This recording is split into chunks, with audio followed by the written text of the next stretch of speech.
Assalamualaikum warahmatullahi wabarakatuh. Perkenalkan, nama saya Denisa Fatimah dengan NIM 02004. Di sini saya akan menjelaskan materi tentang konsep penyusutan dan amortisasi dalam akuntansi perpajakan. Pengertian penyusutan: alokasi jumlah yang dapat disusutkan suatu aset selama umur manfaatnya. Penyusutan aset dimulai pada saat aset tersebut siap untuk digunakan, yaitu pada saat aset tersebut berada pada alokasi dan kondisi yang diinginkan agar aset siap digunakan sesuai dengan keinginan dan maksud manajemen. Nilai residu dan umur manfaat setiap aset tetap harus direview minimum setiap akhir tahun buku, dan apabila ternyata hasil review berbeda dengan estimasi sebelumnya, maka perbedaan tersebut harus diperlakukan sebagai perubahan estimasi akuntansi sesuai dengan PSAK nomor 25 tentang laba atau rugi bersih untuk periode perjalanan. Koreksi kesalahan mendasar dan perubahan kebijakan akuntansi. Dasar penyusutan aktiva tetap adalah harga perolehan dan nilai buku. Jika setelah masa pakai dianggap masih memiliki nilai sisa, maka dasar penyusutan adalah harga perolehan dikurangi nilai sisa. Dasar penyusutan antara akuntansi komersial dan akuntansi pajak adalah sama.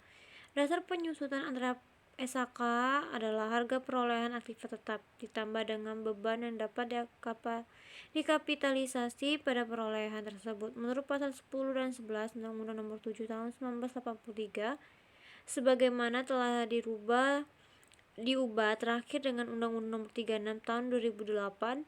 Dasar penyusutan adalah harga perolehan, yang ini pengeluaran untuk pembelian, pendirian, penambahan, perbaikan atau perubahan harta berwujud kecuali tanah yang dimiliki dan dipergunakan untuk mendapatkan, menagih dan memelihara penghasilan yang mempunyai masa manfaat lebih dari 1 tahun. Sedangkan yang termasuk dalam harga perolehan adalah harga beli dan biaya yang dikeluarkan dalam rangka memperoleh harta tersebut, seperti biaya masuk, biaya pengangkutan, dan biaya pemasangan.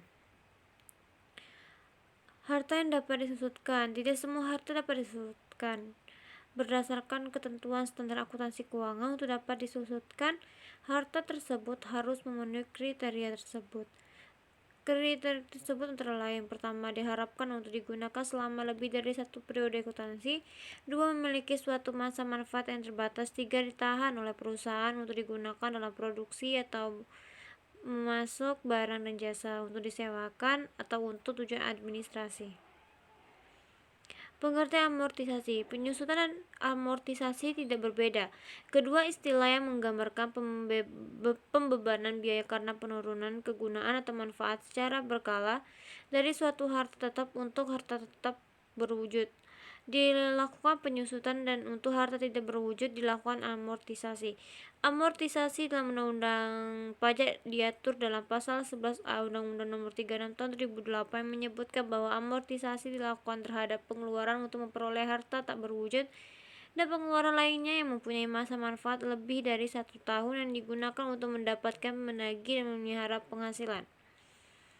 Metode amortisasi. Undang-Undang Pajak menyatakan bahwa amortisasi atas pengeluaran untuk memperoleh harta tak berwujud dan pengeluaran lainnya yang mempunyai masa manfaat lebih dari 1 tahun yang dipergunakan untuk mendapatkan, menagih, dan memelihara penghasilan dilakukan dalam bagian-bagian yang sama besar atau dalam bagian-bagian menurun selama masa manfaat, yang dihitung dengan cara menerapkan tarif amortisasi atas pengeluaran tersebut atas nilai sisa buku, dan pada akhir masa manfaat diamortisasi sekaligus dengan syarat dilakukan secara taat azas.